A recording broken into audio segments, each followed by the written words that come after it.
ഉരുൾപൊട്ടിയതോടെ മുണ്ടക്കയിലേക്കുള്ള stay സർവീസും ഇനിയില്ല.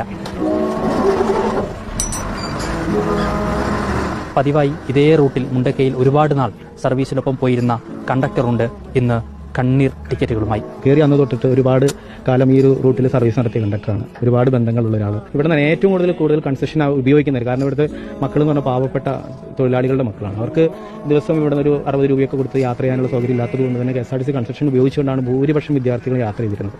അതിലൊരുപാട് കുട്ടികൾ. എനിക്ക് ഏറ്റവും ഹൃദയഭേദകമായി തോന്നിയ ഒരു കാര്യം എന്ന് പറഞ്ഞാൽ ജിജിന എന്ന് പറഞ്ഞൊരു കുട്ടിയുണ്ടായിരുന്നു മുണ്ടക്കയിൽ. അവളൊരു BEd കഴിഞ്ഞ കുട്ടിയാണ്.